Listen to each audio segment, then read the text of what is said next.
Hello. Hello, Mark. Hi. I'm Kate from New Zealand. Hi, nice to meet you. So nice to meet you. What a pleasure. Okay, look at how you're themed to the ridiculous? movie. But he is my favourite. Present company accepted. No, R2 has saved more lives than any other character in the movies. Truly. Excellent. I'm glad you agree, and you're right. He's always there. Right, and he gets no credit. No. I got a medal. He didn't get a medal. Where was his? That is so unfair. I know. I'm glad you feel the same. I know. It's just droid discrimination. I completely agree.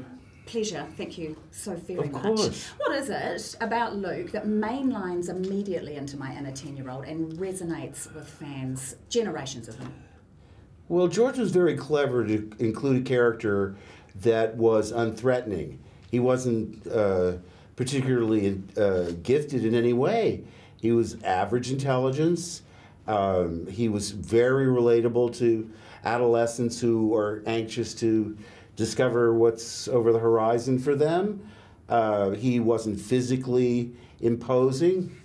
And so I think especially young people felt most comfortable around Luke. You know, Han Solo was a little scary because he was a womanizer and a gambler and cynical.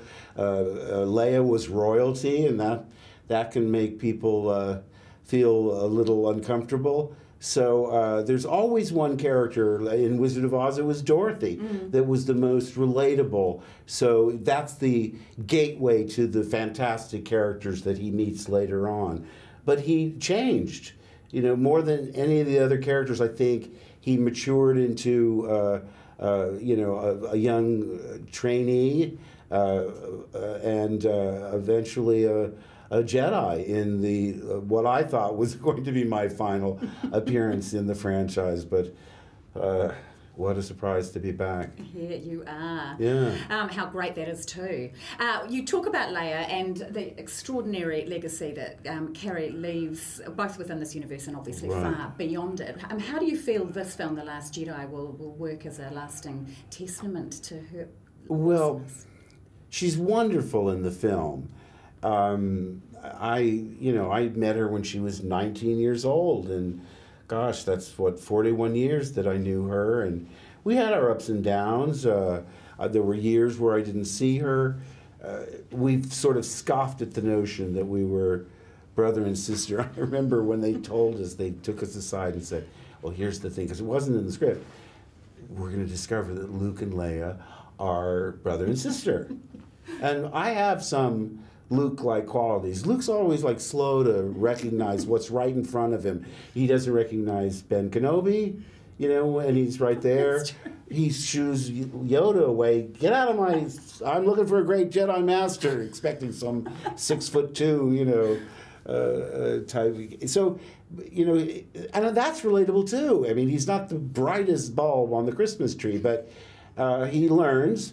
And I remember when they said, your brother and sister, I thought for a moment, and I said, wait a second, if I'm Leia's brother, and she's Princess Leia, and this is a very innocent question and sincere, does that make me royalty? And Carrie immediately said, no! I said, okay, Carrie, I'm just asking. I mean, come on. But she was very sort of protective of that status. You know, she was Hollywood royalty. I grew up in a family, we didn't know anybody in show business. We didn't know anybody who knew anybody in show business. And yet, you know, Carrie's parents were a movie star and a recording star, so she fit the part to a T.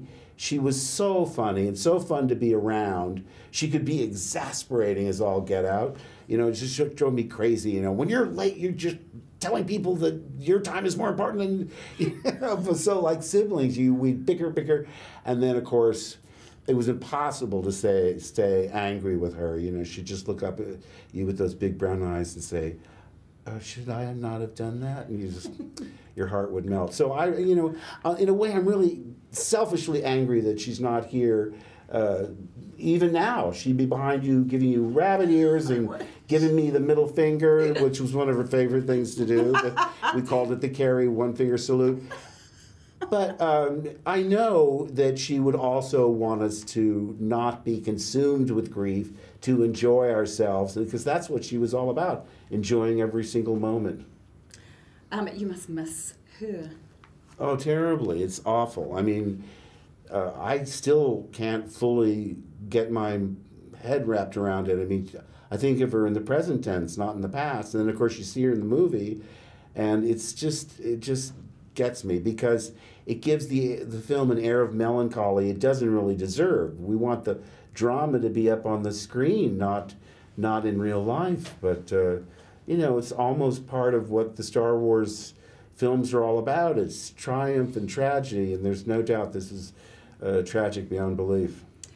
I am being wrapped. I am. Thank you very much. And it's the first time. We're just getting started. I know. I feel exactly the same way.